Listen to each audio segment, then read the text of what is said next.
Good evening and welcome back to another episode of Please Call Me Crazy, brought to you by Free People Radio and now powered by our first sponsor, TireGit.com. That's TireGit.com. You all have to buy tires from somebody. You might as well buy them from us and help fund the movement, help support the movement. We believe in the freedom of movement, and that's exactly what the establishment wants to take from you now. I'm your host, Royce White, here in the belly of the beast, Minneapolis, Minnesota, for episode number 50, special episode number 50. Congratulations to everybody here at Free People Radio, everybody on the Please Call Me Crazy team, Tanner, our great producer, and the audience out there who's been very supportive. And I promise it's not easy getting everything rolled out, but we see all of the requests and the feedback for merchandise and places where you can go contribute and help support. And we got big announcements coming in the next couple of weeks, so stay tuned for that. Um, we will be rolling out a merchandise store at freepeopleradio.com. So stay tuned for that as well. We'll have a bunch of fun memorabilia, limited edition T-shirts, hoodies, hats, stuff like that for the podcast audience. But more than that to come, more announcements probably of the political variety in the weeks to come. So stay tuned. Stay tuned. Um, Quick in and out today. We're going to try and keep it right at 90 minutes, maybe even a little bit less. But I want to get straight to the heart of the issue. And this episode, I think we got to talk about battle plans. Okay. Let's talk a little bit of battle plans. Everybody goes, what are the solutions? What are the solutions? Oh, we know what the problem is. We know who the problem is. I don't really agree with that. Like I said over the last couple episodes, everybody thinks they know what the problem is, but when you really when you really when you get really get beneath the surface, you realize that many people have only scratched the surface. And it's not that they can't imagine the level of manipulation or deception or corruption that exists in our government, in our politics, or in our global corporate community. It's not that they can't imagine it, fathom it. It's more so about what are they willing to do in light of it, right? What are we all willing to do in light of it? And we have to ask ourselves that question first before we march through or we lay down or march to any battle plan. But let's just talk hypothetical battle plan. Let's talk about 24 first. What do we need to do in 24? Why the Republican Party? Yeah. Why the Republican Party? Everybody knows both parties are corrupt. They've been on it. They've been in on it together for a long time. We in the America First movement, we refer to this unholy alliance as the Uniparty, and the Uniparty has come to be this outer bastion of New World Order and has used American politics to carry water for a globalist agenda. And many people will stop right there and say, "Oh, it's conspiracy theory," but the proof is in the pudding. We have become a globalized nation, and it's been sold to us that becoming this globalized nation is helpful and fruitful and will lead to a greater prosperity. But really, all it's doing is breaking the country. I mean, we got to understand what the communists really want to do is they want to break the country. That's why they have no problem giving away things for free. It's not that they see the cost of things as a scam, which in large part it is. It's that the cost of things are inflated by these same people. And then when we the people, through the government, have to pay for all of these things that are inflated, eventually it'll just break the entire economy. And again, it won't actually break the economy. Gotta realize the economy is an agreement. It's a sort of a unspoken agreement. It's a it's a narrative that is written and followed by the people, but it's just a narrative. I mean, who controls the cost of oil? Who controls the cost of water? Who controls the price of property taxes? Who controls the cost of plastic? Who controls the cost of electricity? These are questions we're going to have to start to ask now. We're going to have to start to ask a question, a primary question of free market enterprise versus national security. And we'll get to all of that in a moment. And I want to get deep down into this battle plan. But the first thing we have to talk about is the Republican Party. Why the Republican Party? We know both parties are corrupt. We know both parties work together behind the scenes. We know they put on a story like they oppose each other. The two forms of controlled opposition, right? And both parties seem extreme. And really, the extremes are meant to run everybody back to the middle. It's how you herd sheep. You run dogs around the perimeter, right? You keep them bunched together. And in the middle, in the very middle, you have the uniparty, the politicians that excel the most at being moderate, right? They excel in moderation. Whether it's Democrat or your moderate Democrats or your moderate Republicans, these people come together to make up the uniparty. And their whole claim to fame is we can reach across the aisle. Great. The only problem is when they reach across the aisle, it's in the most corrupt way imaginable. Right? And the extremes, the far right wingers, the far left wingers, these aren't even real people. They're not even real positions. I know everybody feels real passionate about their story, about their presentation, about the crazy shit that they espouse. I know everybody gets all worked up about the things that are said in the extremes.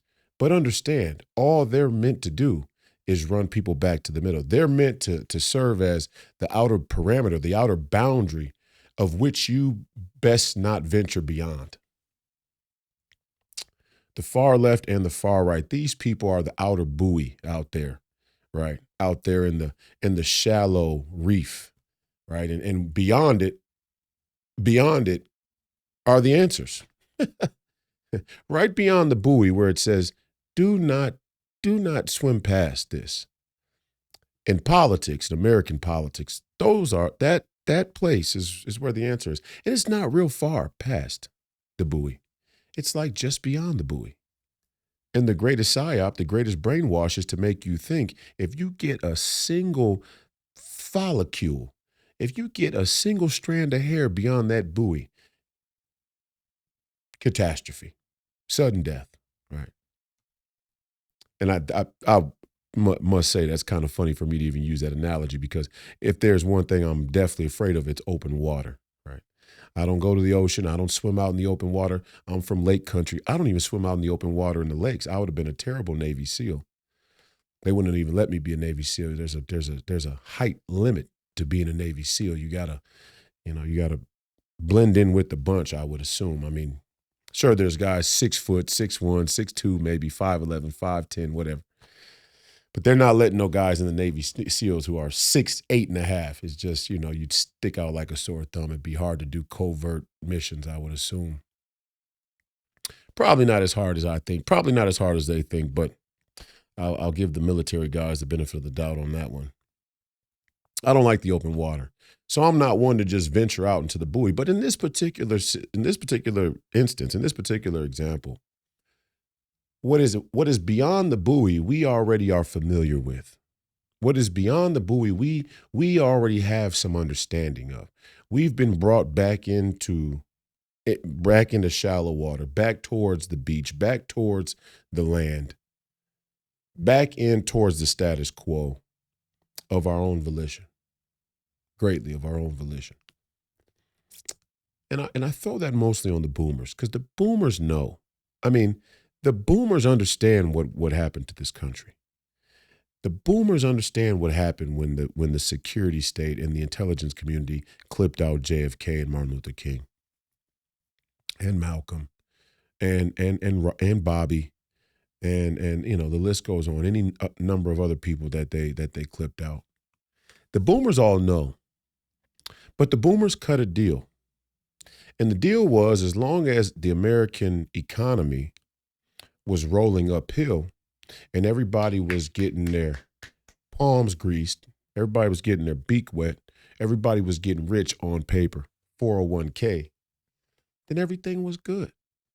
And that's why the uniparty now, coincidentally, non-coincidentally, unironically, the uniparty now, full of boomers, is going to come together and make a deal around the debt ceiling under the auspice that Social Security has to get paid.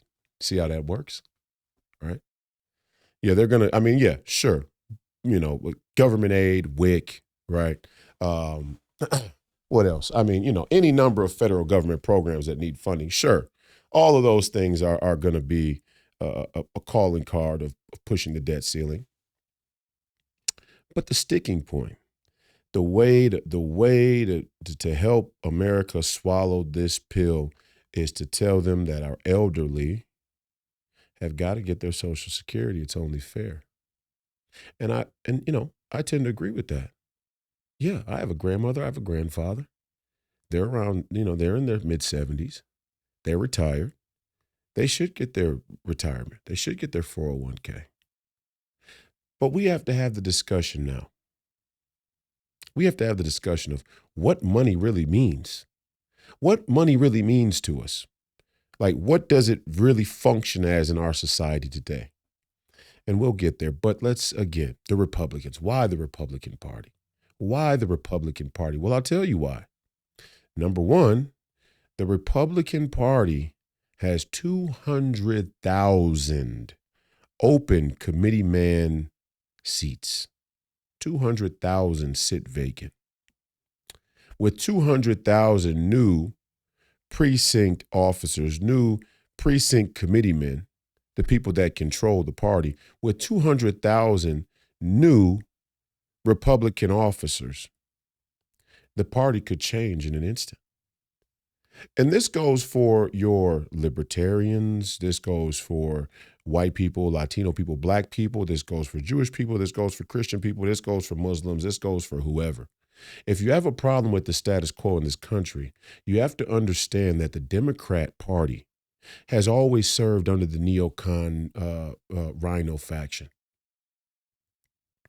And let me show you where they come. So that's why the Republican Party, we could talk platform. We can talk platform. But I mean, to be honest, I don't really want to. I'm done talking platform because now I know too well that the Republican Party's platform is a fucking fugazi. And it is a fugazi. I mean, don't get me wrong. They are the controlled opposition insofar as the rational, logical, sane-minded Americans who think just because you cut your penis off doesn't make you a woman. Yeah, I mean, sure.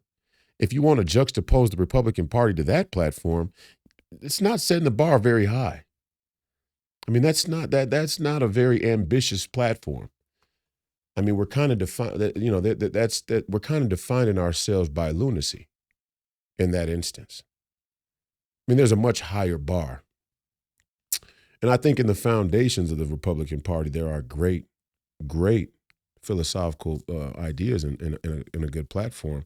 We're so far from that, it's almost absurd, which is partly the reason why the Republican Party doesn't use a Republican icon like Frederick Douglass to help promote the Republican Party. And you got to ask yourself, why would that be?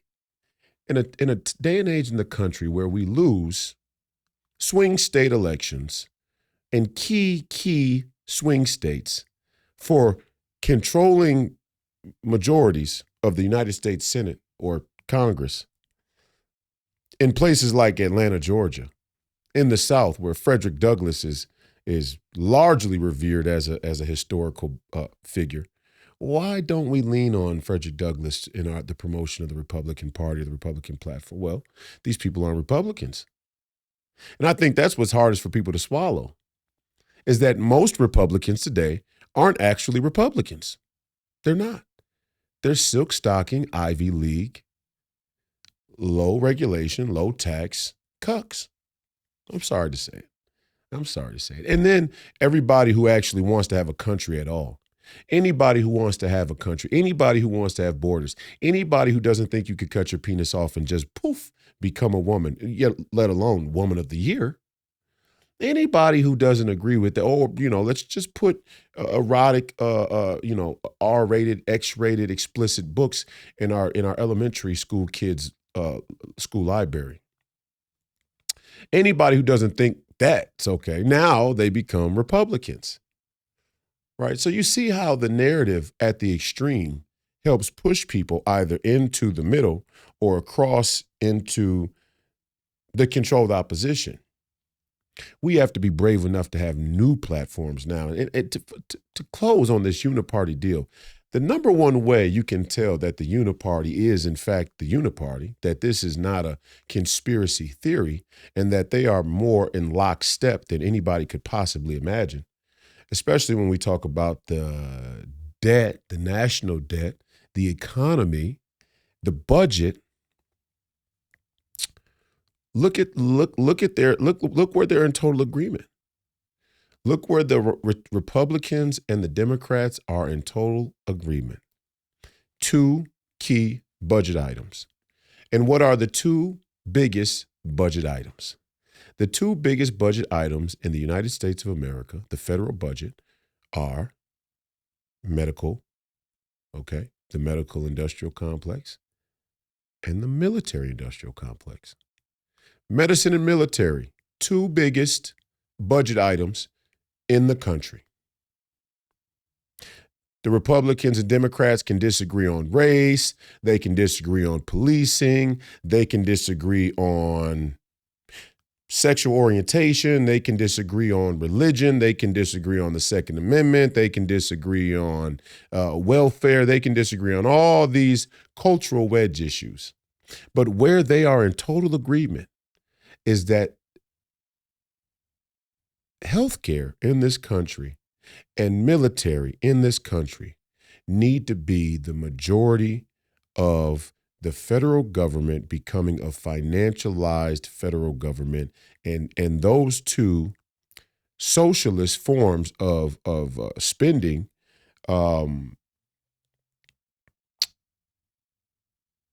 drive American politics. This is the reality. I mean, you can look it up. It's not me. I'm not making it up. Just go ahead and look up the federal budget and look at the itemization. Look at what the money goes to. Look at the percentages. Look at the pie chart. I think it's about 25 to 26% goes to the military, the Department of Defense, and not just don't get me wrong. Don't get it confused.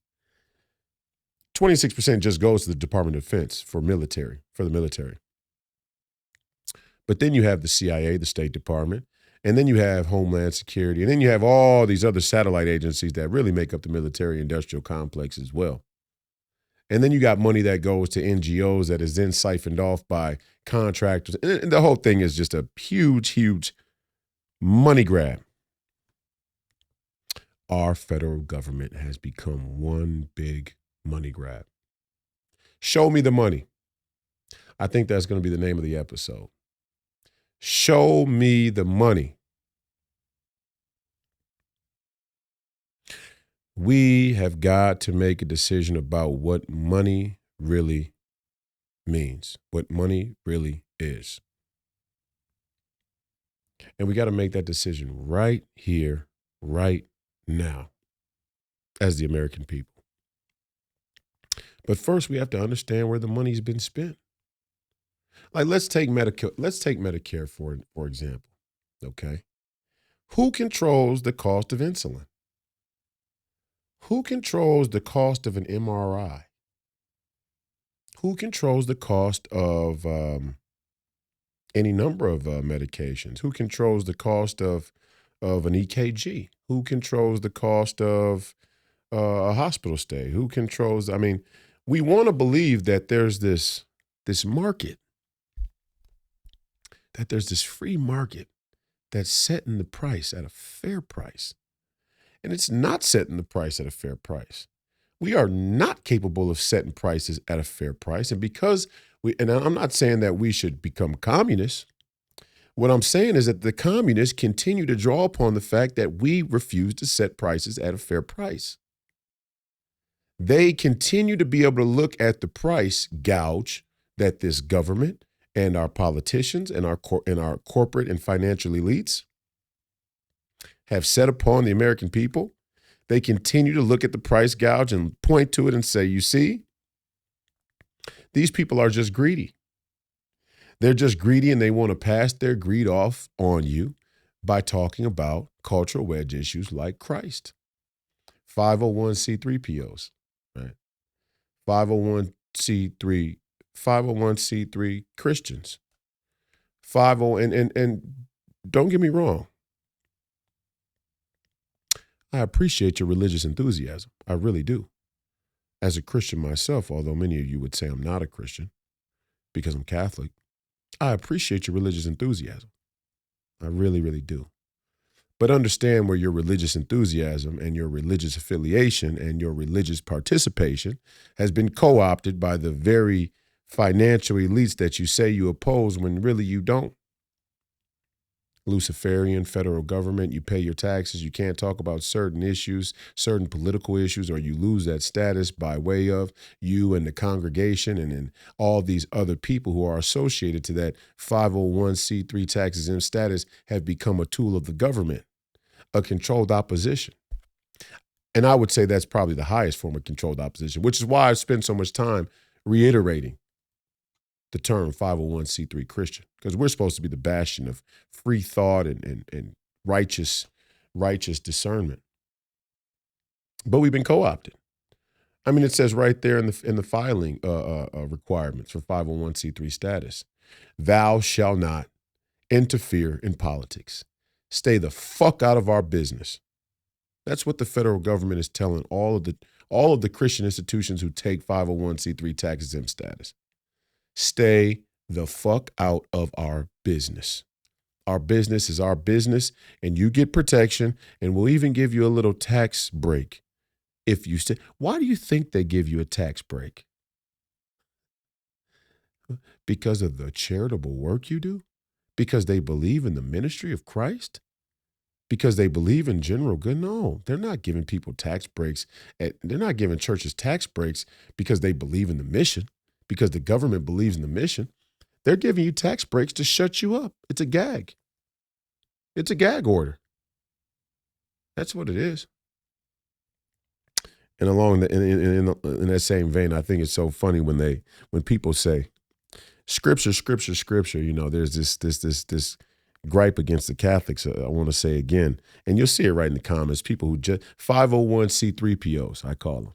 You know, C3PO from the golden robot from Star Wars. Good God, Luke, I cannot believe my eyes. C3POs. They're not really hardwired with all of the human nuances. You go watch Star Wars. Right? You see C3PO, and then you'll understand the 501c3POs, and they'll be right in these comments. Love them to death. Love them to death. They'll say, "Oh, the one true church," or the scripture, or born again. And stop. Before there was a Hebrew Bible, before there was ever a Bible, there was a church. How do you square it? How do you Protestants square it? Before there was ever a Bible, before there was the scripture that you say you base your entire faith on, there was a church. And before there was a church, there was an oral tradition. That's the history of the faith. You can't change it. I mean, there was like 700 years after Christ before the first Bible came into existence. Now, don't get me wrong, there were scriptures. There were certain scriptures, but before they were compiled into what many now reference as the King James Bible, those scripture, that compilation, and even furthermore, that compilation was overseen and guided by the same Catholic Church that you all say is illegitimate. By definition, if you are a scripture person, you're a Catholic, because the Catholics oversaw they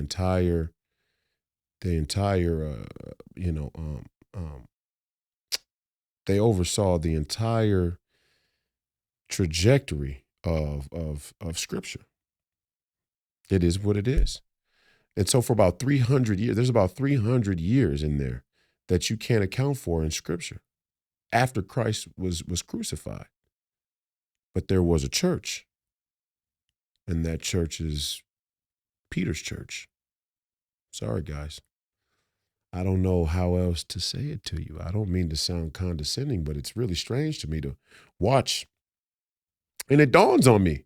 I mean, it dawns on me how effective this sort of lukewarm, palatable, don't curse because that's not Christ-like Christianity has co-opted an entire subsect of American citizens. And it's kept you blinded to the real financial Ponzi scheme. And that's my real point. Is because, when somebody comes into your home, with a weapon drawn and they tell you to give them all your money,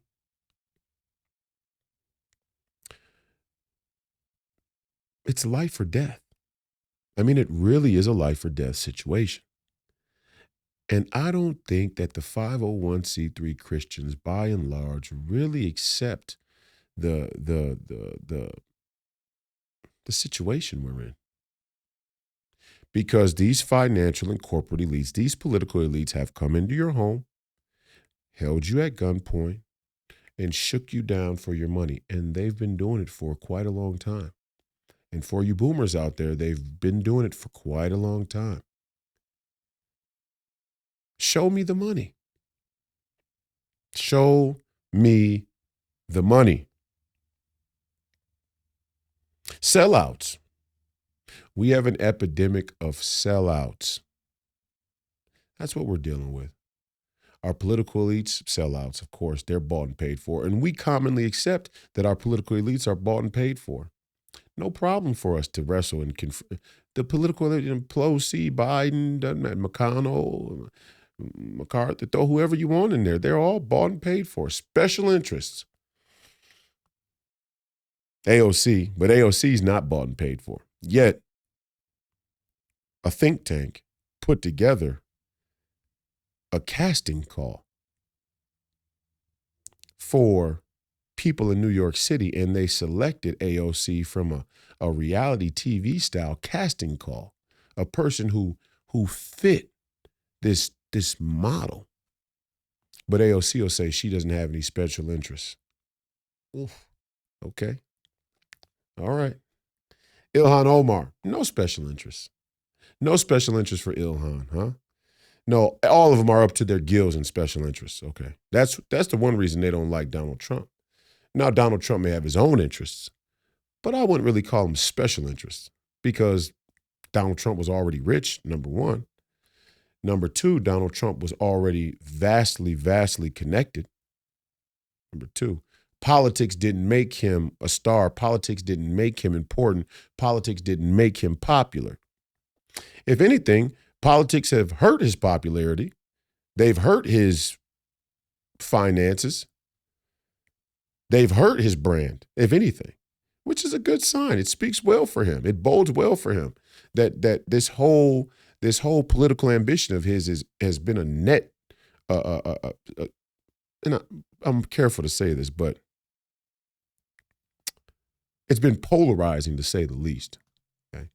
Before that, Donald Trump was revered as a cultural icon, especially in pop culture, especially in an emerging reality TV style American pop culture. And all you people sign and understand this. I just want to put this in there too. When you're on social media and it becomes easier and easier to go live, it becomes easier and easier to record videos and post them. It becomes easier and easier to record higher definition videos or edit the videos or what. All they did was take reality TV, piggybacking off of what we talked about on Thursday's episode. All they did was take a tax-exempt status, women in the workplace, tax-exempt status, the color television, fast food, then the internet, then the video games, then reality TV. And then they put reality TV and video games and the internet and the Walmart, the Internet of Things. They put it all in your phone and you can't get enough. Now you're the star in your own movie. You're the avatar in your own movie. And it's strange. And I watch you. I mean, I watch so many people with very little followers speak as though a lot of people are listening. It's fucking strange. It's strange. And I don't mean to sound like an asshole as somebody who's been fortunate enough to amass a decent sized following. I don't mean to sound condescending, but it is, it is kind of strange to see people speak as though they think there's this huge audience listening, right? It's like turning everybody into their own prophet. We are living in a self prophesizing society right now. So it's not hard to see why people can't understand what money is, what value is,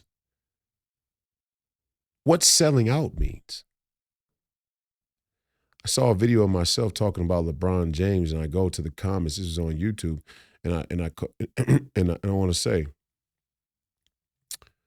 I think LeBron James and what he's doing right now at 38 years old, from an athletic standpoint, is nothing short of amazing. Hats off to him. Give him his flowers. What he's able to do at 38 years old will never be done again, most likely. Most likely. I don't know. The game's evolved, the rules have evolved, the bodies are different. People, I mean, there's some freak athletes out there, but I would venture to guess what LeBron James has done in his career and what he's doing right now at 38 years old and will probably continue to play for another 2-3 years. What he's doing right now will never be done again. I can separate that from him being the quintessential black bourgeoisie sellout. He's a sellout. He's a sellout. He took a bag of money. He took a bunch of bags of money from a bunch of different corporate elites. And as an unspoken agreement with the money, he's been expected not to talk about the most important issues. Nothing too controversial. I mean, if you guys think it's controversial to talk about black people being shot by the police, then you're a fucking moron. I mean, that's not controversial at all. It's not hard to do. The entire mainstream media, the entire mainstream media industrial complex has carefully crafted a narrative about black people and police brutality. Okay. And yeah, it exists. And yeah, some police are fucking awful and they're out of control. And every time one of you cuck dumb fucking cops out there pulls your gun on somebody and accidentally discharges your weapon or shoots somebody and they were unarmed, you're just fucking killing the nation. You're just stoking the fire. You're adding to the narrative. You're doing Rachel Maddow's work for you, fucking cuck motherfucker. Poorly trained, cowardly, insecure, cuck motherfucker. Every time they do it, it's just stoking the flames. And if you Republicans out there want to toe the thin blue line, you're walking yourself right into a gulag, because I guarantee you, if the cops that exist today do not carry out the marching orders for a global agenda, then they will fire those cops and they will find new cops who are willing to take money to carry out those agendas. So if you get caught up in the badge, you'll find yourself in a gulag. But yet and still, all that I said is not really controversial. It's not hard to talk about. So it doesn't make me some type of social justice warrior, some type of social justice icon, some type of humanitarian justice fighter to talk about those issues. And if you pay attention closely, LeBron James, as maybe the most powerful athlete in the history of professional sports, and many of his counterparts who kind of fall in line underneath him in popularity and impact and influence culturally, all of them tend to ruminate around those same issues. I bring that up to say this. I saw the video of me calling LeBron a sellout. And I'm talking about how he took this money from Nike. And because he took this money from Nike, he, along with the other black bourgeoisie sellouts who refuse to even mention the word China, will not talk about the Uyghurs in China who were thrown in concentration camps. They won't even mention it. In fact, if you cornered them and asked them, I would venture to guess they would come up with an excuse that either says the Uyghur genocide is not true, or that we shouldn't worry about the Uyghurs because they're too far away. They want to be America first when they want to be America first. It's hilarious. We got our own problems. We got our own problems when it comes to the Uyghurs and the China alliance, but when it comes to everything else, everybody else's problems need to be our first priority, including the Ukraine. Funny how that works. But the point is this. I ventured down into the comments and I couldn't tell you how many people I see who say, oh, I don't need $100 million. Give me 100,000. Give me $1 million and I'd sell out. Give me $100,000, I'd sell out. Give me $50,000, I'd sell out. Give me about $10,000, I'd sell out. And what they were trying to do is be flippant with me and say that I would take the money if it was offered to me. And they're so fucking caught up in the information war. They're so caught up in the information psyop. They're so caught up in the misinformation. They don't even realize that I turned down hundreds of millions of dollars already myself. So it's not something I'm speaking. I can say that about LeBron James because I was in the same position and offered money, that type of money, and I said no. Right. And why did I say no? Why did I say no? Because I wasn't willing to sacrifice my ability to speak freely for some type of security or materialism. The security of the establishment, the security of the military-industrial complex, the security of social acceptance, the security of professional stability, and the materialism. Walk up to the game with the bell-bottom pants and the sunglasses and the cameras following me in to I don't know, try and exalt some queer fashion designer who makes my fucking clothes or picks my clothes out. I don't know what the whole thing is about, to be honest. Scares the shit out of me. It really scares the shit out of me that not only are we on the verge of nuclear war, and understand, we are on the verge of nuclear war now. Oh, we're on the verge of nuclear war. Oh, Russia just took another city there, and Ukraine just claimed victory, and the Americans and the security state and all these, they're going all the way. They plan to go all the way. They're going to play chicken. They're going to call it Putin's bluff and see will he set off a nuke. We're going to nuclear war. We're in a nuclear war right now. We're in a war with with the second biggest nuclear power in the world right now. And you got to wonder, maybe they want a nuclear war. Maybe they just want to kill us. And don't forget, all of these hyper rich elites who you aspire to be like, who many people aspire to be like, maybe not you specifically, but as a culture, we all aspire to be like. I don't. Remember, a lot of these people are building doomsday shelters and underground bunkers and all these other, post-apocalyptic places for them and their family or whoever. You gotta wonder, maybe they just want to set off a nuclear bomb. Maybe they just want to go to nuclear war. I don't know. Probably a group of them that do. Yep. Probably a group. There's definitely a group who are willing to roll the dice, like with gain of function, for power. Selling out though. What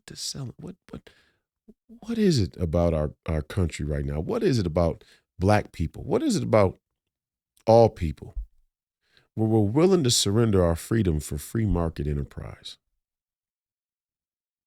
We've told ourselves this grand story, this grand illusion that free market enterprise solves all things. Capitalism. Capitalism without God is no better than communism. Capitalism without God, capitalism without morals, capitalism without ethical boundaries is no better than communism. It's a gateway to globalism. And we see that now. I mean, we literally are looking at an American economy all but broken on paper, all but broken on paper, based on the fact that no matter what happens in our country, no matter what is going on in our country, we have to always give our stockholders a return on investment. And if that means we have to undermine the overall integrity of the American economy or or America's national security, fine, fine. Money. Show me the money. When you opt into a global corporate community, when you opt into this sort of free trade, free market capitalism, you really renounce your citizenship. I mean, any real concept of citizenship, any real allegiance to your American citizenship, any real allegiance to the nation. I mean, you got to think, who at this juncture would do any business with the Chinese? Who at this juncture would do any business with the Chinese? Now, a lot of people will say some things you can't find anywhere else because they've cornered the market when it comes to manufacturing. Absolutely. Absolutely. And that's the first thing we have to address in the battle plan. See, it's not the economy that's the problem. It's the way we've let the economy be weaponized. It's the way we've let the economy be hijacked through our own failure to maintain some sacred honor. We can have capitalism with sacred honor. We can have importation, exportation with sacred honor. We can do international business with sacred honor. We can have some principles that we live by and still do business with sacred honor. This is a possibility. This is the battle plan we need to lay out. It's battle plan time. Number one, flood the Republican Party. Sign up, go to precinctstrategy.com, become a committeeman of the Republican Party. And if you don't like the Republican Party, good. Neither do many of us. Come on in, join the fight, speak out, and condemn these Republican aristocrat sellouts for exactly who they are. And let's change the party, because the Democrats aren't going to let you in. And even if they let you in, you're not changing shit. The Democrat platform is set in stone because they think they've won. So why would they need to change, right? Number one, precinctstrategy.com. Precinctstrategy.com. Fill one of those 200,000 vacant precinct committeemen seats. Rush the party. Rush the party. I don't care what state you're in. I don't care what city you're in. I don't care where you are in this nation. It's time to rush the Republican Party. Right now, starting right now, today. Rush the party. That's number one. Number two, battle plan. Let's say we rush the party and we win in 24, which all metrics point to us winning, by the way. Trump is up on Biden in the polls by full 12, 13 points. Right now. I mean, mainstream polls. This shit isn't alternative right-wing media doing their own polling. This is mainstream polling, okay? Donald Trump's leading 12, 13 points. Leading on DeSantis by 40. DeSantis is catastrophe. I mean, it's just, people saw right through that, even in his own state. They saw right through him. He's got some soul searching to do. And I don't even agree with how the mainstream media is trying to, this is how they work. This is how the mainstream media is trying to go after DeSantis. They're saying he's picking fights. This ties into my very point.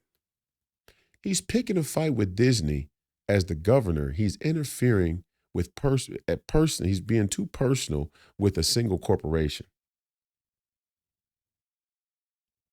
I heard that on MSNBC. I watch MSNBC because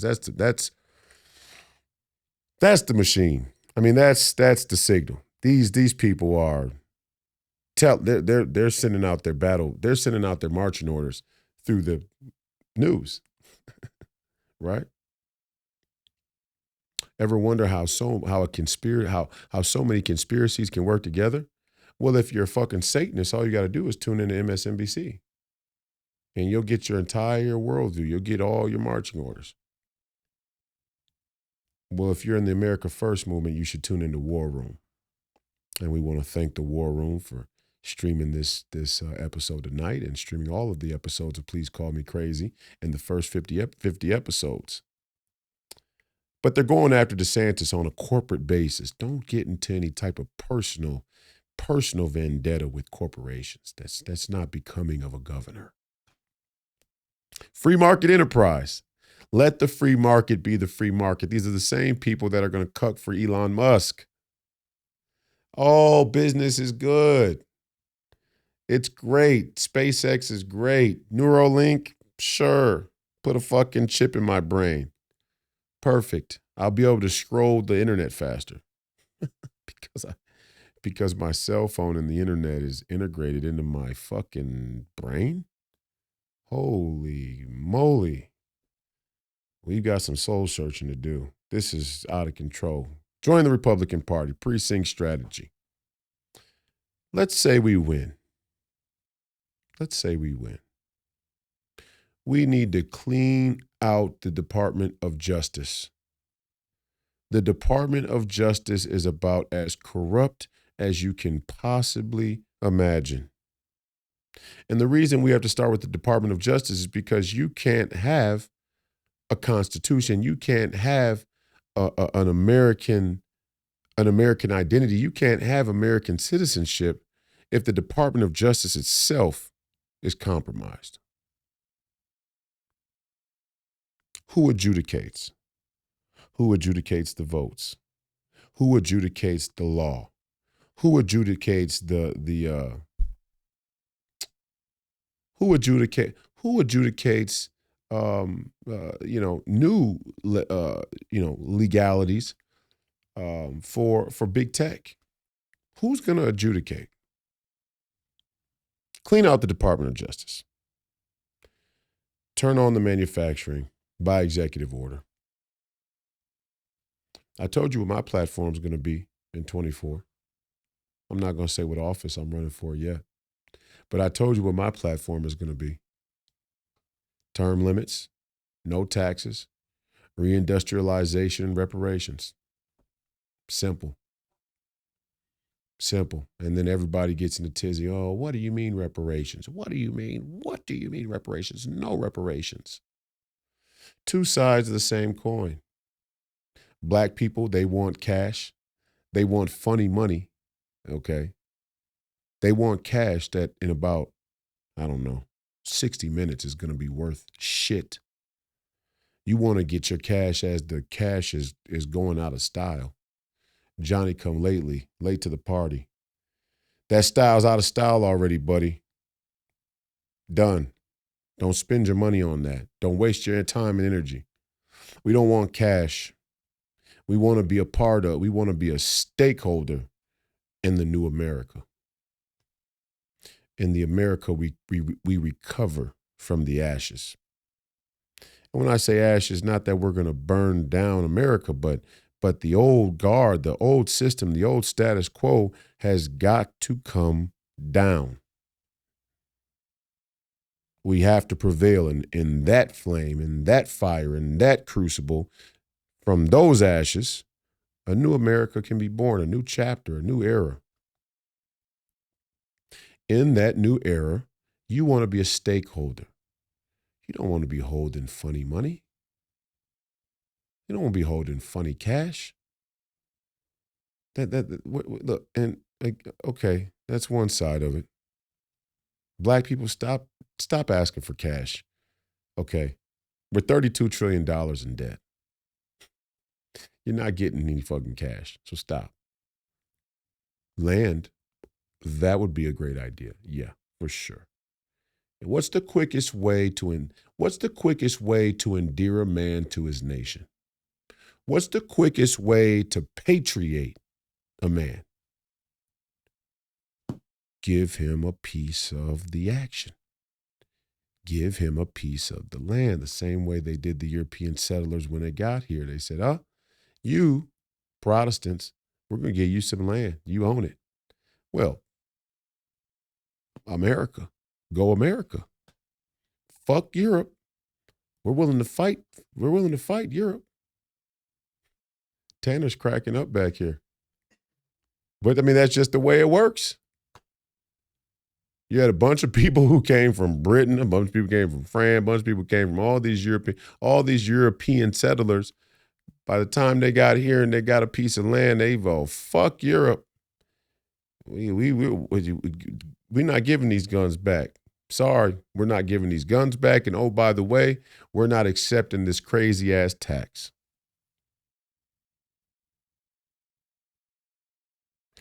The other side goes, reparations. Why? We've been paying reparations. No, you haven't. No. Don't be fooled. Don't be fooled. You've been brutally, unfairly, unjustly taxed by a tyrannical federal government that means to siphon every last coin they can from your lack of American pride, your lack of national honor, and your lack of sacred honor. And they're going to siphon every coin they can. And the way to siphon every coin they can is to make a little playground over here for the black folks to stay on welfare, to lack any ownership, to lack any real national honor, to lack any real American identity, to shoot themselves and kill themselves over material goods, and simultaneously stronghold the American electorate. And we saw that in Georgia, where the Senate majority comes down to one key state, that comes down to one key district, one key area full of black people, and the Republicans lose. And you lose because you say shit like, we've been paying reparations. No, you haven't. No. You've been paying into a sellout formula, and black people are sitting back giving everybody the finger going, hey, we'll take whatever we can get.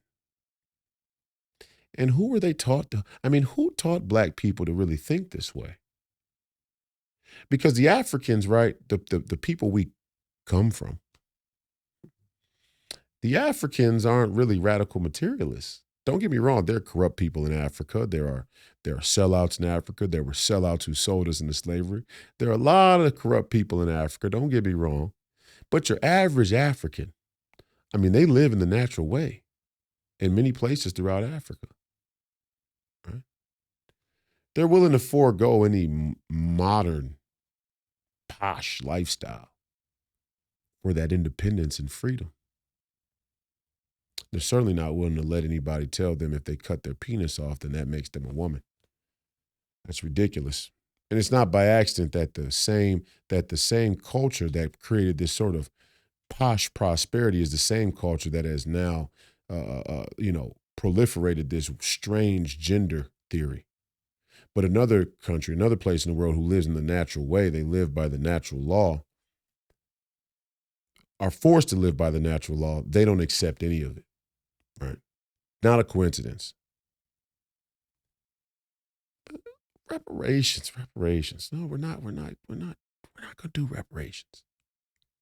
We're not going to pay. We want cash. No, what we want to do is rebuild this country.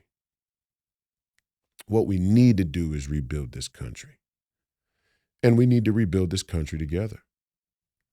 And I'm not saying that in some corny kumbaya unification kind of way. I'm saying it in the most dire, necessary kind of way. Our enemies are at our gates. Our enemies are inside the gates. We need to rebuild this country. We need to become self-sufficient. And the fastest way to endear a man to his nation is to give him a piece of it. Give him a piece of it and give him a job. Give him a task. Give him a reason. Give him a reason to be loyal to his nation. How do we inspire loyalty? How do we inspire national honor? And for those of you out there who think that we don't need to inspire national honor, I would venture to guess I could scan your social media and find this sort of pessimistic view of America's future in your diatribe. America's gone already. Pray. Just pray. The Bible already foretold. Another common 501c3PO diatribe. It was already written that America would fall, that Babylon would fall. And this is a Babylonian system, but it's not without our consent. It's not without our consent. It's not out of our control because it's not without our consent. Yeah, we are definitely living in a Babylonian system. We're living in a grift system. We're living in a scam system. We're living in a Ponzi scheme, a pyramid economy, no doubt about it. But we signed the dotted lines, and all we have to do is tear the agreement up. Just tear that agreement right up. Not going to play this game anymore, but it's going to take real leaders and real leadership. And when you have real leaders and real leadership, you have to follow them. And when you follow them, you have to be willing to surrender the posh prosperity that the corrupt status quo has provided for you. If not, you're just a cuck. If not, you're probably a jerk off. If not, you're certainly a coward. If not, I would venture to guess you're a 501c3PO. And I'm starting with them. And I go back to it, like I said last week, you can't say that what happened to this country is on the Catholics, because the majority of the country is Protestant. This is a government of we the people. We the people. Not out of our control, because it is not without our consent. So anything that's happened in this country, we must look at the majority of demographics and throw a reasonable amount of blame on them. And I don't mean to look, black people have a whole different set of issues. And if you've adopted this sort of radical material mentality and you use the excuse, well, we came out of slavery into segregation and into capitalism and then into crony capitalism. The only way we can survive is if we do as they do, if we imitate our enemies. If you think like that, you have no sacred honor. You're a sellout. And a lot of these black bourgeoisie sellouts think like that. And not only do they think like that, they say it in public with a lot of conviction, with a lot of confidence, almost as though it's a foregone conclusion that, hey, we live in a crony capitalist society. The only thing to do is to become a crony capitalist. Okay, that's them. But for the most part, you white folks out there have to acknowledge that this sort of lukewarm, milquetoast 501c3 citizenship is on you.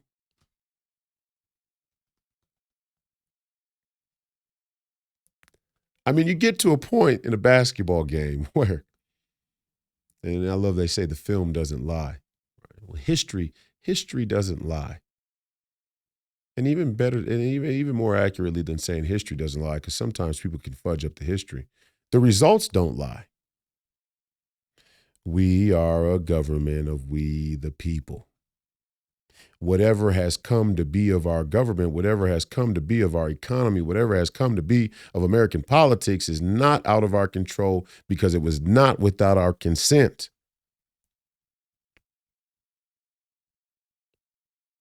American manufacturing, we have to be self-sufficient. We have to be self-sufficient, and we have to be self-sufficient very, very fast. Yesterday, executive order, it's a matter of national security for us to be self-sufficient. And I want to put black people back to work. I want to take the labor that we shipped over to China and bring it right back to the inner cities and let young black men go back to work, not as slaves, but as shopkeepers, as stakeholders of a nation that if we, and it's very, again, what is money? Why are things inflated? there's a correlation between sending your manufacturing offshore and the inflation and in the cost of living. The more things we produce, the more cheap they become for our people. Well, there's nothing that we couldn't make. I'll give you a basic example. If you have a farm or a garden in the back of your home, how cheap do the things that you grow in that garden become for your family?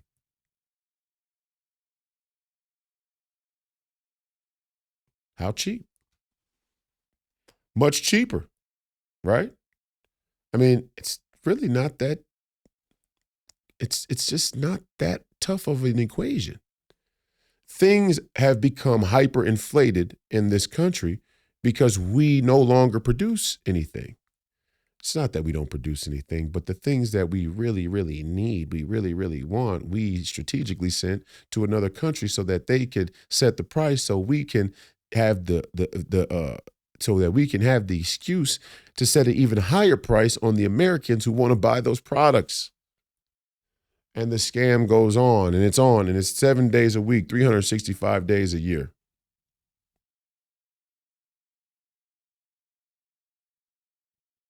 Self-sufficiency. We're going to tie reparations to manufacturing. And guess what? If there were the white slaves who were in this country, you're getting reparations too.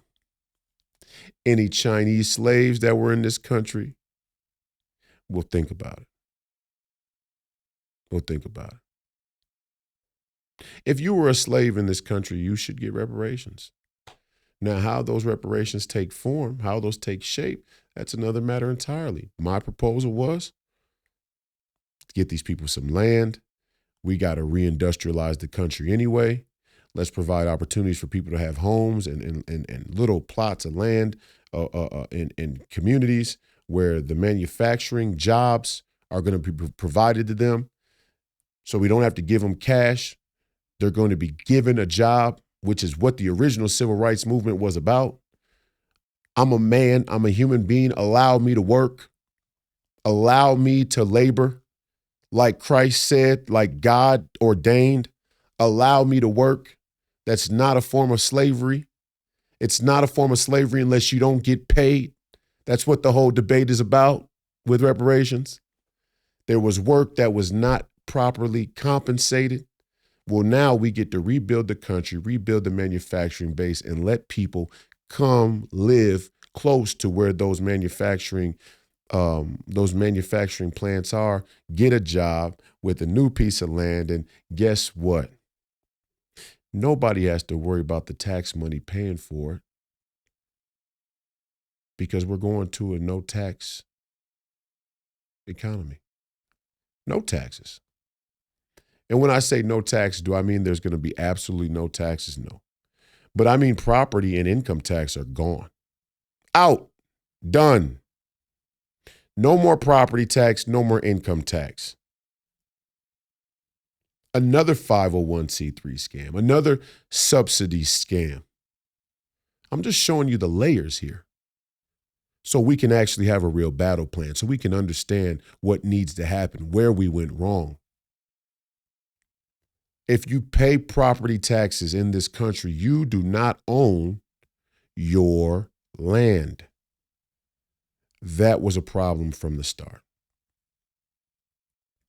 If you own your land, the government should not be able to come and take your land. This was the start of globalization. This was the gateway drug to global citizenship. When a man can't actually own a piece of land in an absolute way, in totality, if he can't actually own a piece of land fully, but he can own a passport, you see where we got off on the wrong foot. Why would I want a passport if I own a piece of land with no property taxes? I got land. I got new pieces of land, new pieces of my own plot of land I need to go discover. That I need to understand the way that the wind hits at certain times of the year so I can best know how to plant those crops. A man doesn't have time for this metropolitan, this cosmopolitan, global, omnisexual lifestyle when he owns his own land, when he's dependent on the land that he owns. We got to go back and start to unwire this whole deal. Get back to the basics. Manufacturing, self-sufficiency, no taxes. Stop letting the American government tax you in the most tyrannical way imaginable. It's tyrannical. It's tyrannical. Not only is the taxation tyrannical, they're stealing it from you. They're telling you that you have to pay taxes for all these things that need to function and be paid for, but they're setting the price. That means you're being taxed at the barrel of a gun. Because everything the government gets involved in, the price goes up, historically. Anytime the government gets involved in something, historically, the price is driven way up.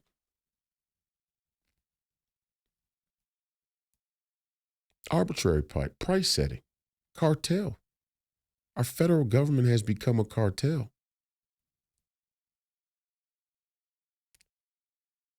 Term limits.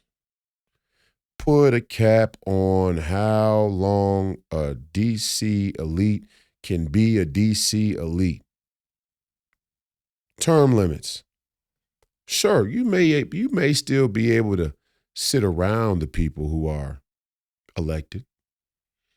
You may be contracted. You may be brought in as an advisor. But we're not going to let you be a congressperson. We're not going to let you serve in the United States Congress for 40 fucking years. And you get rich. You become a 100 millionaire while in Congress. Insider trading, Nancy Pelosi. We know who we're talking about.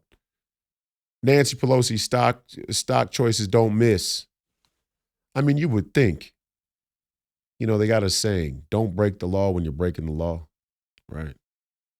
I mean, it's like, is it really breaking the law? I don't know. I'm not a fucking constitutional expert. I mean, I'm not what is it? The SEC, the Securities and Commission, whatever. I'm not a stock and trade law expert. I don't know if it's illegal or not. But don't break the law when you're breaking the fucking law, right? Our DC elites are already breaking the law, and then they're getting rich on the way. I mean, don't break the law when you're breaking the law. And the problem with it is, really, again, it undermines the idea of free market enterprise because it's not really a free market. It's not true capitalism. It's not actually open to merit. I mean, if we want to live in a country where when we say meritocracy, we mean the person who has merit based on their ability to transcend the competition through corruption, then sure, I guess. Business, entrepreneurship, capitalism, all these things are meritocracy. But the first person that shoots his way to the top through corruption, through blackmail, through, whatever through lying, undermined. And every other person undermined, until before you know it, the communists have a great pitch. The socialists have a great pitch. You can't succeed. You at home? How? Who do you know? One of the prevailing cultural norms, one of the prevailing cultural catchphrases of the 20th century, it's not about what you know, it's who you know. That has become a herald of American business.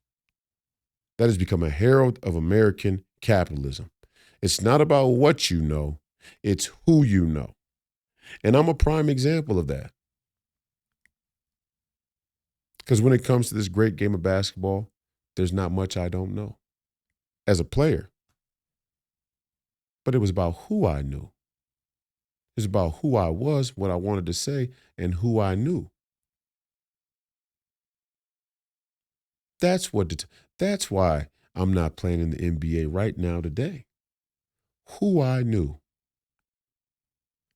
Who could walk me into David Stern's office and say, "Look, in my case, in my own defense, the things that I wanted to say, the things I wanted to do, the person I was, there wasn't a person I could have known that could have made that situation okay. Myself and the NBA, we are diametrically opposed to one another. We're diametrically opposed in our view of the world. We're diametrically opposed in our prioritization of morals, ethics, and values. Because we are diametrically opposed on a fundamental core cultural value or a core cultural belief like, let's say, God. Diametrically opposed in the importance of money. Term limits. Term limits, no taxes, reindustrialization, and reparations. Borders. A country has to have borders. If you don't have borders, you're not a country. I know this borderless society feels like some grand humanitarian endeavor, that everybody is going to become more connected and less hostile towards one another based on these arbitrary national identities. Okay, fine. But when you don't have an identity, it's very easy for somebody to ascribe you one. There's nothing wrong with the national identity. There's nothing wrong with a black man who loves that he's an American. It's become a very common trope of black men in America that if you're a black man and you claim to be a patriot or you're patriotic about the nation, then you are a sellout. But imagine having no nation. Imagine being a nomad. Imagine being a merchant. Imagine being a mercantilist culture. It's no wonder why we find common ground with the Chinese. A mercantilist society. These people have no real identity. Although, the funny thing there is, the Chinese, they've evolved to this place where they understand the importance of their identity. They understand their cultural identity. They have a 6,000-year-old culture, and their people are at the root of it. And the business they practice is just a means to an end. We, as black people here in America, we are glamorized by money itself. The Chinese don't view money as money. They view money as a means to an end. It's a tool. Black people are very, very infatuated with money. We're very, very infatuated with material goods for vain, pride, egotistical purposes. Tell me how black people in America have bought twice as many Mercedes Benzes as white people in America when we have half the wealth. We have half the wealth, but we've bought twice as many Mercedes Benzes in the last 2 years as our white counterparts in the country. And oh, by the way, just as a bonus, you talk about pulling down historical statues that are symbolic of white supremacy, yet you go buy a Mercedes Benz, which is manufactured by a Nazi car company.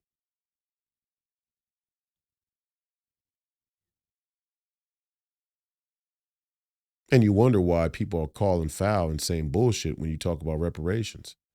It just looks like a money grab. And for some of you, it is a money grab.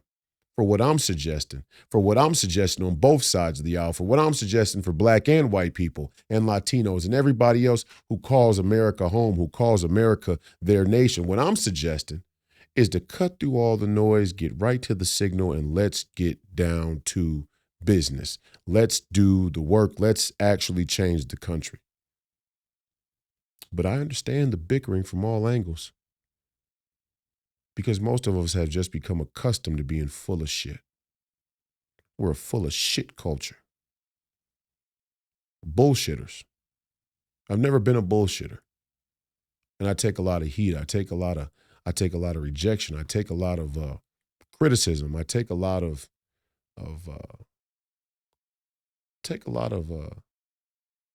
hatred because I'm not a bullshitter. But what could we possibly do now besides tell the truth and walk forward? One foot in front of the other. What else could we possibly do?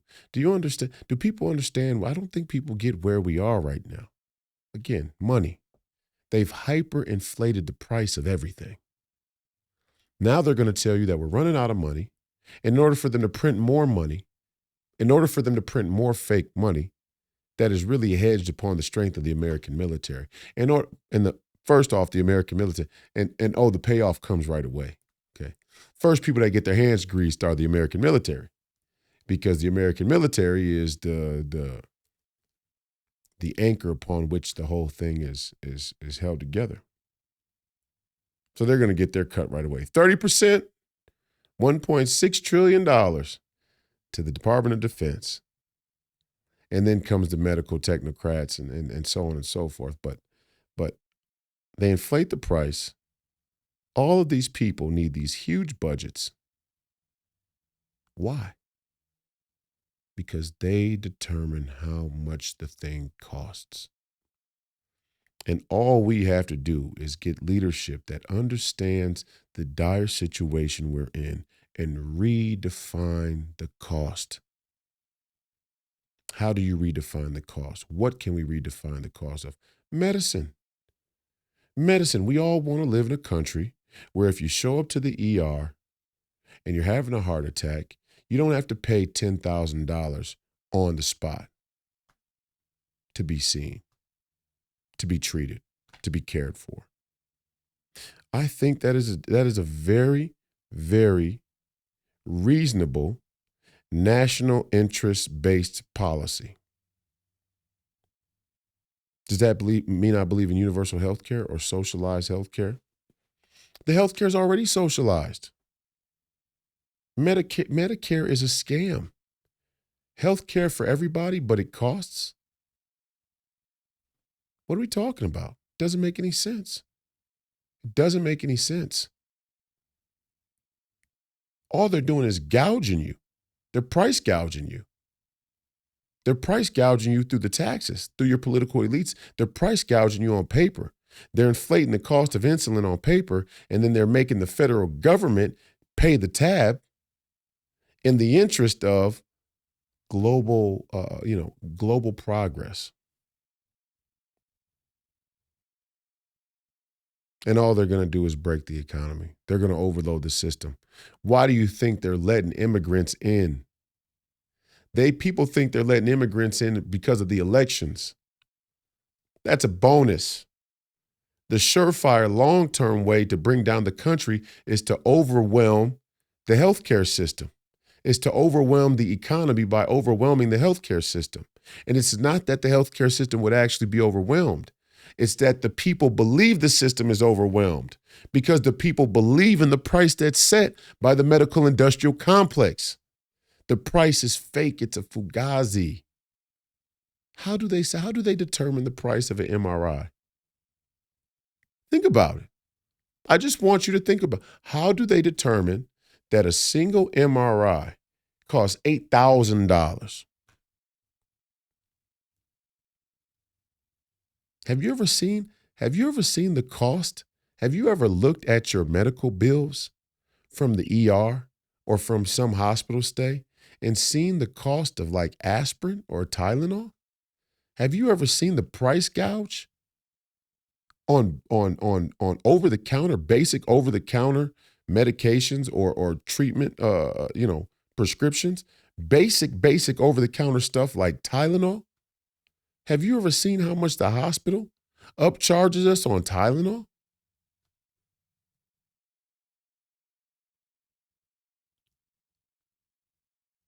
Battle plans.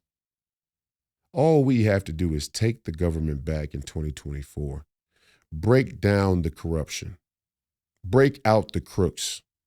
Smoke them out. Get them out. Truth commissions. Don't hang them. Don't kill them. Truth commissions. Tell us how the scam worked. We have to surrender our greed. We have to get ready to surrender our ego, our pride. We have to go back to a more humble way of living. We can't continue to aspire to be Elon Musk. We can't all be Elon Musk, but when we aspire to be Elon Musk, when we idolize Elon Musk, what we do is we lay the predicate for our elites to continue to scam us because secretly we envy the position they have. And we would rather, and this is what I mean about being a sellout. Many, many people in America would rather leave the door open so that they may walk through one day and become the very corrupt, tyrannical elites who on any day they say they oppose. They would rather leave the door open so that they may one day become those people rather than live with some sacred honor, rather than live with some national honor, rather than live humbly. Show me the money. Show me the money.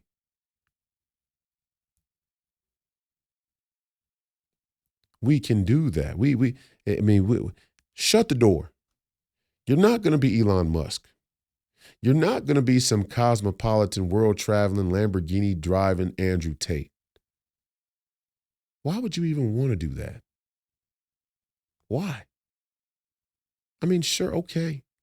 There's a bunch of, we got to get back to enjoying the simple things in life. We got to get back to cherishing and being grateful for the simple things. When did we become so ungrateful? This is a paradigm. This is the loss of Christianity. This is the problem with surrendering our Christian values. When did we become so ungrateful for the small things, for the little things, the simple things? When did we become so ungrateful? Why do I need to be some cosmopolitan world traveler? Why do I need to be able to go to Prague and drive a Ferrari? I don't even want to drive a Ferrari. Maybe I don't get it because I'm 6'8" and I wouldn't even fit in a Ferrari. Maybe I don't get it.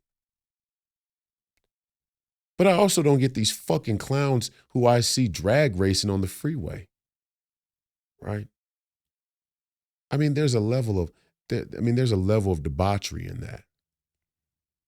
Or the guy who solo climbs the side of a mountain. I saw a story online that popped up the other day where a guy got tired of solo climbing or free climbing. They call it, free solo, free scaling, whatever they call it. You know what the fuck I'm talking about. Guys who like climb shit with nothing, with no harness type dudes. He got tired of doing buildings and regular mountains, so he wanted to do glaciers. Okay. He wanted to do glaciers. And he was very good at climbing. Hats off to him, I guess. And he climbs a glacier and he gets killed by an avalanche. And they never recovered his body. He became a part of the mountain. For some people, that might sound like some glorious way to die. I don't know. I'm burying one of my uncles, my great uncles, tomorrow. 70-something years old, had a hard life. Tomorrow morning, he had a heart attack, or his heart just failed him. He had a hard life, and we're burying him tomorrow. And I couldn't imagine going to one of my uncles and saying, "Hey, guess what I'm going to do?" If my uncle was alive today, if my Uncle Stephen was alive today, I couldn't imagine going to him on a Monday afternoon and saying, "You know what I really want to do? You know what I really want to do, Unc? I really want to go to Greenland or Northern Canada or the Rockies. I really want to go climb a glacier with no harness. What do you think about that? Normal, humble, working class people. You fucking dumb. What are you talking about? Why would you ever do that? But it's a symptom, it's a disease. It's a disease of the American mind. It's a disease of the modern mind. Life isn't good enough. It's not good enough. We all got a thrill seek. We all need that adrenaline rush. We all need some experiences, these timeless memories. It's a crisis of faith. When you think this is the last place, when you think this is it, you think this is the end. And even if it's not the end, even if your atheist worldview is accurate, even if you're saying there is no heaven afterward, what's with all the thrill seeking? Wouldn't you want to just enjoy the most simple, beautiful things that exist in the world? Huh? Maybe I'm strange because I grew up in Minnesota. You just go on out to a lake, go out to the lake, take a nice little hike through the woods, come to a beautiful lake, you strip down, get in your trunks, and you just take a dip in the cool lake on a beautiful summer day. Maybe I'm being kind of nostalgic, here because Minnesota, we spend 8 months in the tundra. And now snow is thawing out, the trees are green, the sun's out. We don't need our heavy coats or our long john underwear. So we're happy. We're happy campers up here in Minnesota. Not so happy that we don't know these uniparty fucks are going to destroy the country. We're not that happy. Still understand the dangers. I'm still saying we're on high alert. This is a dire situation. But I'm not so anxious. I'm not so desperate. I'm not so faithless that I would get on a two-wheeler motorcycle and go 160 miles with the GoPro just to lose control and slam my body into a goddamn semi-truck, or let's say the median or the, I don't know, the hill. I don't know. I mean, the hill's right there on the side of the highway. If you go fast enough on your bike and you flip off it, you just smack right into the earth, right? Kill you instantly. And have the coroner call my mother and say, your son is dead from a motorcycle accident. And you're wondering, you're like, why are you using all these specific examples? This is a symptom of our lack of humility, our lack of the loss of humility. This is a herald of a society and a culture that does not respect life, that does not cherish life, that is not grateful for life, that is not grateful for what they have, that is not grateful for the simple things, for the small things. We are so ungrateful. And when you are that ungrateful, it's very easy.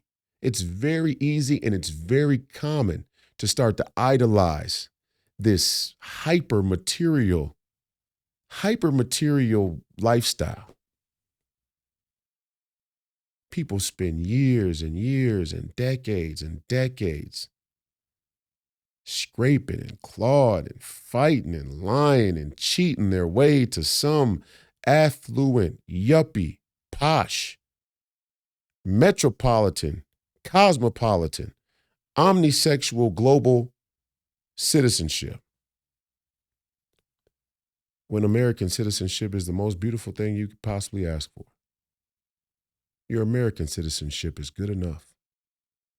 And if you really believe that, if you really were satisfied, if you really were grateful for what this country is, for what you have here on earth, for every single moment, if you weren't driven by some idolatrous, radical, ego, pride-filled view of yourself and the world, there's no way you would let these corrupt people lead you. Tracking? There's no way you would let corrupt people like this lead you. There's no way you would let corrupt people like this lie to you. There's no way you would let corrupt people like this tell you the bullshit they tell you.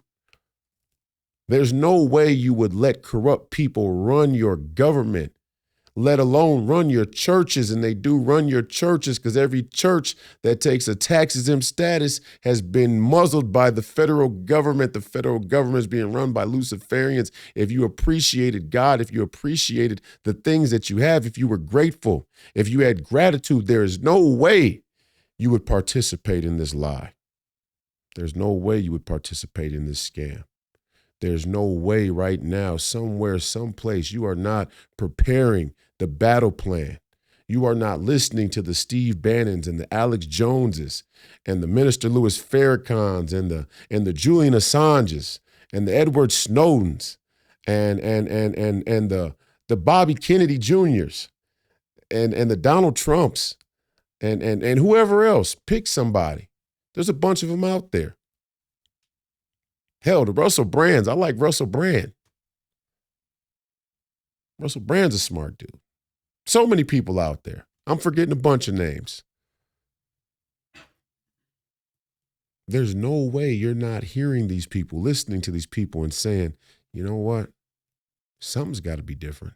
Something's got to change. Something's got to change, but what? And that's the ultimate question we get asked. Man, we know, yeah, I know it's just so much corruption, man. It's so messed up. Everything's so messed up, but what can we do? What can we do? Stop lying to yourself. Stop pretending you can't be the change. Stop pretending you can't be the leader.